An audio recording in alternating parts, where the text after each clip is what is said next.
پاؤں میں جوتا بھی نہیں ہے.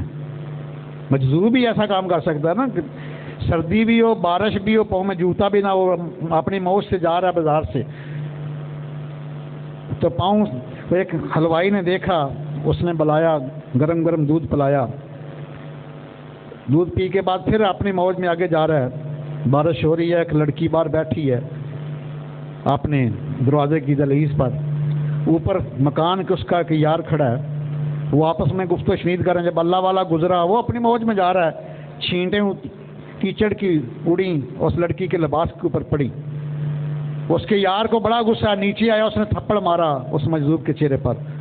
بابا جی نے اسے پھر بھی کچھ نہیں کہا, وہ اپنی موج میں جا رہے ہیں. ماں مولا کہیں سے دودھ ملتا ہے, کہیں سے تھپڑ ملتے ہیں, میں تیری رضا پہ راضی ہوں, جا رہے ہیں.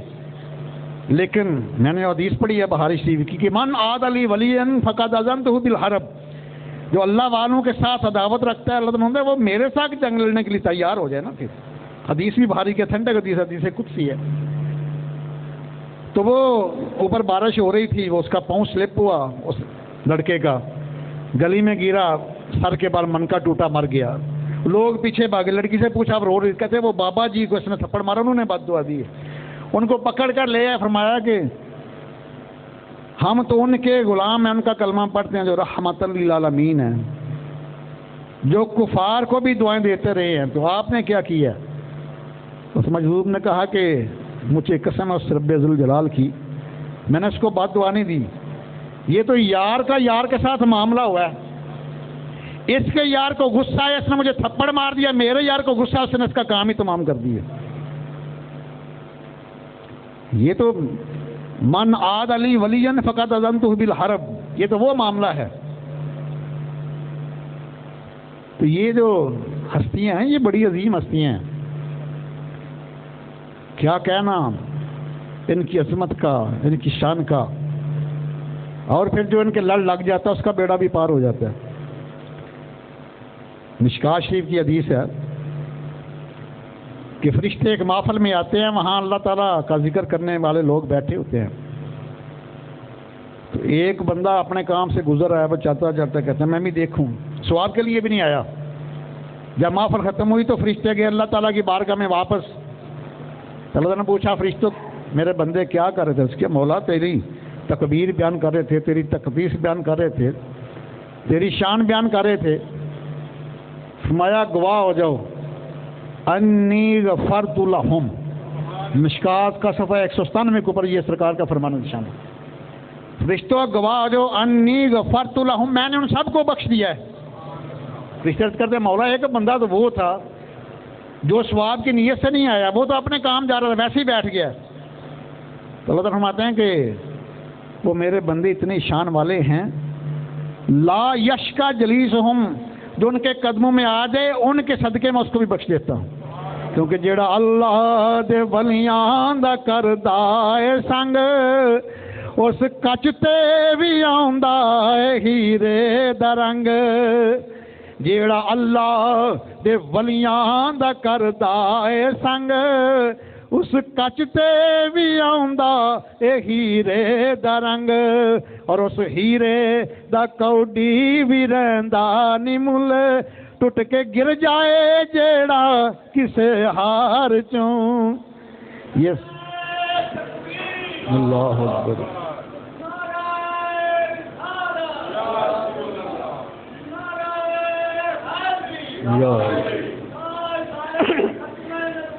زندہ آباد, زندہ آباد,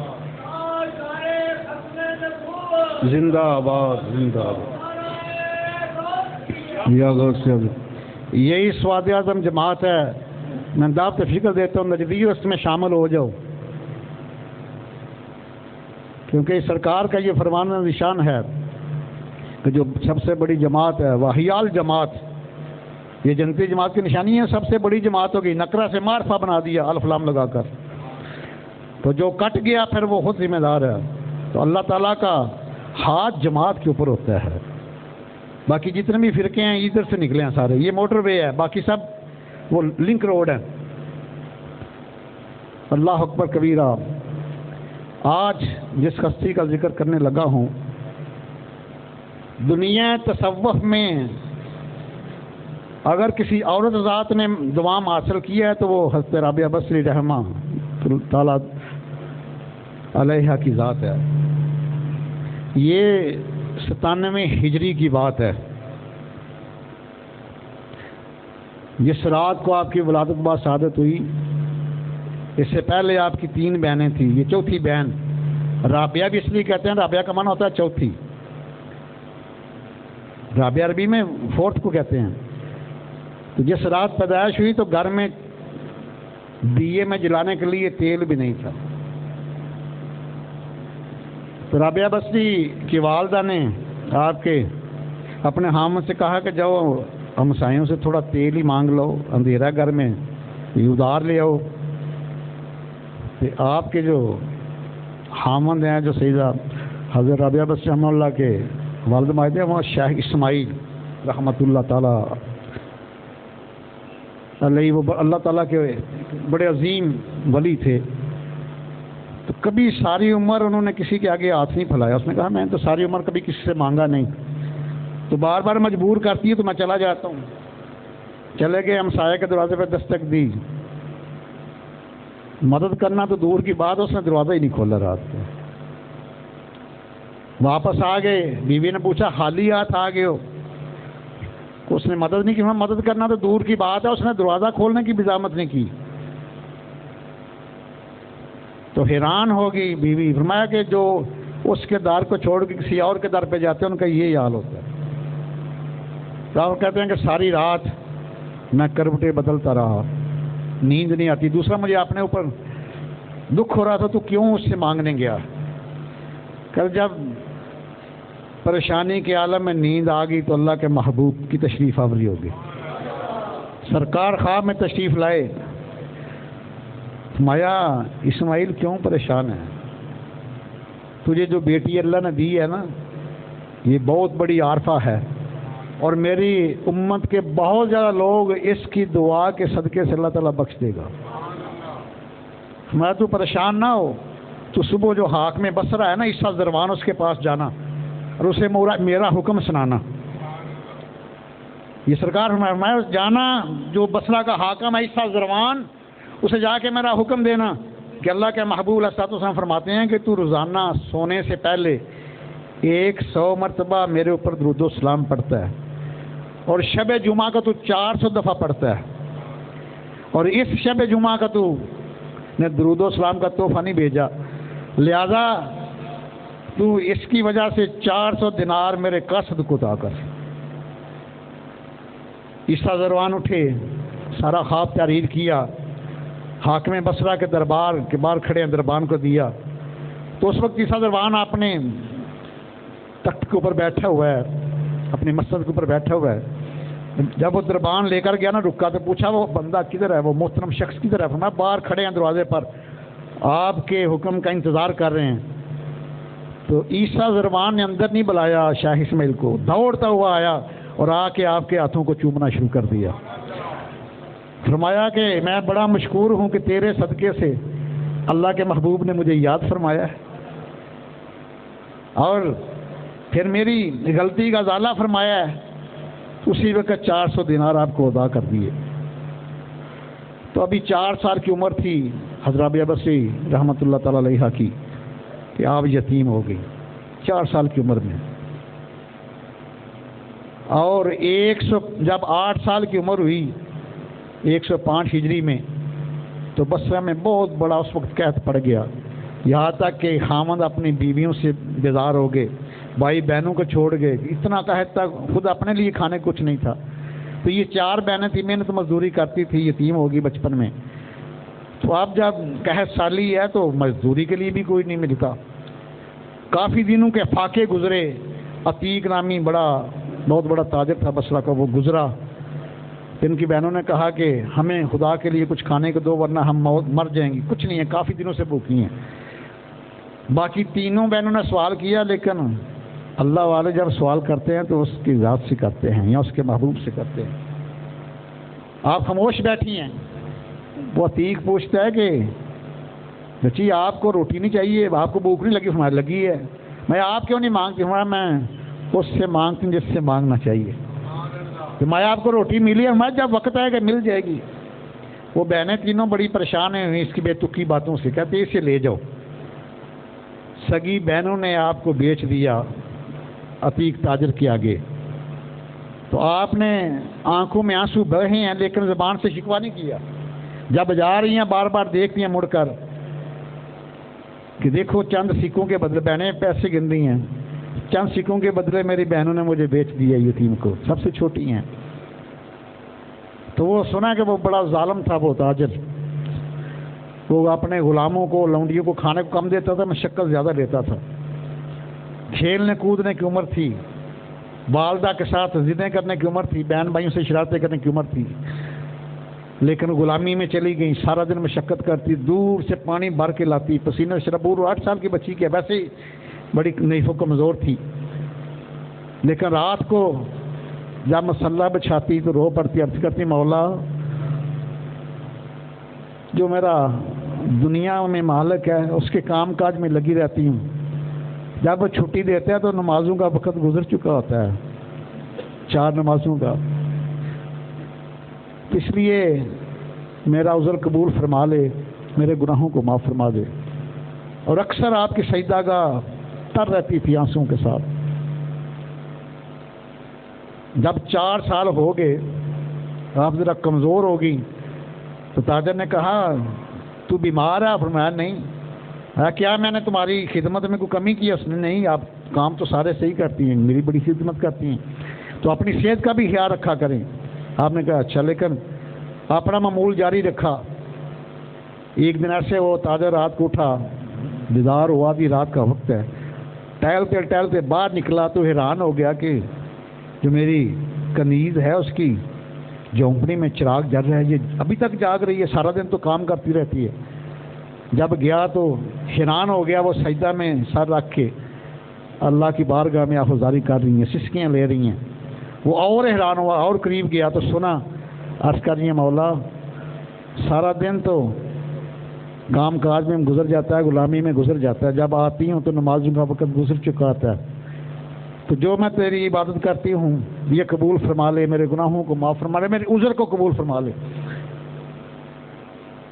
تو اللہ والوں کی ہر ادائی بڑی عظیم ہوتی ہے۔ اس تاجر کا، اس ظالم کا، جابر کا دل پگھل گیا، واپس آ گیا، ساری رات وہ سویا نہیں، ساری رات جا کے گزاری، صبح گیا، کہتا ہے کہ جا میں نے تجھے آزاد کیا ہے۔ آپ نے کہا میرے پاس پیسے نہیں ہیں، میں کیسے تمہیں دوں؟ اس نے کہا میں پیسے بھی نہیں مانگتا، جو میں نے تیرے ساتھ 4 سال میں زیادتی ظلم کیا ہے اس ذات کی قسم چھپ چھپ کے جس کی عبادت کرتی ہو مجھے معاف فرما دے۔ آپ نے فرمایا جا تجھے معاف بھی کیا اور اللہ تمہیں ہدایت دے۔ تو اللہ تعالیٰ نے اس کو بھی سیدھے راستے پہ لگا دیا۔ تو آپ چلی گئی سیدھا کوفہ میں، تو وہاں بڑی جلدی قرآن مقدس کی حافظہ بن گئی، حدیث کا علم حاصل کیا، اور اتنی عالمہ فاضلہ بن گئی کہ امیر المومنین فی الحدیث حضرت سفیان ثوری آپ کی بارگاہ میں آیا کرتے، اور امام اعظم امام ابو حنیفہ رضی اللہ تعالیٰ عنہ کی ہم اثر ہیں، یہ ابراہیم ادم جیسی ہستیاں اور خواجہ حسن البصری جیسی ہستیاں آپ کی بارگاہ میں آتی ہیں۔ تو بڑا ایک کمال کی تصوف کا کام عشق الہی کے اوپر بنیاد رکھی۔ کبھی بھی آپ کو کسی نے مسکراتا نہیں دیکھا، جب بھی دیکھا آنکھوں میں آنسو کی لڑیاں بہہ رہی ہوتی ہیں، لیکن اللہ کی ذات کے اوپر توکل بڑا ہے۔ ایک دفعہ ایسے ہوا کہ 5 درویش آگے کھانے کا وقت ہے، تو لوگ بڑا آپ کی ہدیہ وغیرہ بھیجتے، اپنی آپ خود کبھی کسی کی نکرانی تھی، اب آپ کو اللہ نے نکرانی دے دی، اپنی نکرانی سے پوچھا کو کھانے کو عرض کیا ایک ہی روٹی ہے، میں 5 درویش ہیں تو ایک ایک روٹی کیا کرے گی؟ میں خاموش ہوگی، تھوڑی دیر بعد دروازے پہ دستک کوئی کو مانگنے کے لیے آیا، میں جو روٹی پڑی ہے اس کو دے دو۔ گھر میں مہمان بیٹھے ہیں 5، جو ایک روٹی ہے وہ بھی دے دی۔ اس کے بعد دروازے پہ دستک ہوئی، پوچھا کون؟ فرمایا میں رابعہ بستی کے لیے کھانا لے کر آیا ہوں۔ خادمہ کو بھیجا، فرمایا دیکھو کتنی روٹیوں سے کہا 2، فرمایا واپس بھیج دو، اسے کہہ دو یہ ہمارا کھانا نہیں ہے کسی اور کا ہے۔ اس کے بعد پھر دروازے پہ دستک ہوئی، پوچھا کروں میں حضرت رابعہ کے لیے کھانا لے کر آیا ہوں۔ خادمہ سے پوچھا کتنی روٹیاں؟ عرض کیا 5 پڑھا. یہ بھی ہمارا نہیں ہے، یہ غلطی سے آئے گا کسی اور کا، بھیج دو اس کو بھی. اس کے بعد پھر ایک آیا بندہ، اس نے دستک دی، پوچھا کون؟ فرمایا میں کھانا لے کر آیا. خادمہ سے گنو روٹیاں کتنی ہیں؟ فرمایا 10 روٹیاں. فرمایا رکھ لو، یہ ہمارا ہے، یہ کھانا ہمارا ہے. اب وہ درویشوں نے کھانا کھانے کے بعد عرض کیا کہ آپ نے پہلے 2 بندوں کو واپس بھیج دیا ہے، تیسرے کو کہا یہ کھانا ہمارا، اس میں وجہ کیا ہے؟ تو آپ اکثر جب بات بھی کرتی تھی تو قرآن مقدس کی آیت سے کرتی تھی، سوال بھی کرتی تھی قرآن مقدس کی آیت سے. آپ نے 8واں پارہ سورہ الانعام کی آیت نمبر 160 پڑھی. مایا اس لیے یہ میری ہیں کہ اللہ تعالیٰ کے محبوب نمایا کہ جو اللہ کی راہ میں دیتا ہے اللہ تعالیٰ دنیا میں 10 گنا، آخرت میں 70 گنا دیتا ہے. تو اللہ تعالیٰ کا اعلان ہے قرآن مقدس میں، آپ بھی پڑھنا 8واں پارہ سورہ الانعام کی آیت نمبر 160 کہ من جاء بالحسنۃ فلہ عشر امثالھا. فرمایا جڑا میرے راہ وچ ایک دن دا میں کم از کم 10 دینا وا، اگر خلوص زیادہ ہوئے تو 700 گنا کر کے عطا فرمانا وا. اللہ اکبر کبیرہ. بڑا مقام، بڑی شان، بڑی آن. اس بعد آپ کو سوال کیتا سفیان ثوری جنہوں حدیث وچ امیر المومنین دا مقام حاصل ہے. میں کہ اے رابعہ بصری آج کوئی او گل سنا نہ تو کسی عالم کو سنی ہوئے نہ کسی کتاب وچ پڑھی ہوئے. آج او گل سنا نہ کسی عالم کو سنی نہ کسی کتاب وچ پڑھی. اور میں کہ ایک باری مینوں بڑی ضرورت سی، کافی دنوں میں فاقے سن، میں اپنے ہاتھاں نال رسیاں وٹیاں، اور رسیاں ویچ کے آئی. انہیں مینوں 2 درہم دیتے تے میں ایک ہاتھ وچ نہیں پھڑے، دوواں وچ ایک ایک درہم پھڑیا. ایک ہاتھ وچ 2 درہم اکٹھی پھڑ کے گمراہ نہ ہو جاواں، مال دی محبت دل وچ نہ آ جائے. اللہ اکبر کبیر. ایک دفعہ کسی بندے نے مثال کی تھی رابعہ بصری تو بڑی عبادت کرنی ہے، ساری رات ذکر و فکر پہ گزارنی ہے کہ اس واسطے عبادت کرنی ہے کہ تو جنت تینوں مل جائے. کہ جنت دے لالچ وچ عبادت کرنی ہے، دوزخ دے ڈر تو عبادت کرنی ہے. آپ نے عرض کی تھی مولا تیری بندیا رابعہ بصری تیری بارگاہ وچ عرض کر دیے اگر میں جنت دے لالچ وچ تیری عبادت کرنی ہے تے مینوں جنت عطا نہ کریں. عین الفقر وچ روایت موجود تے اگر میں دوزخ تو ڈر کے تیری عبادت کراں تے مینوں دوزخ وچ سٹ دیں. اگر میں صرف تیرے دیدار واسطے تیری عبادت کراں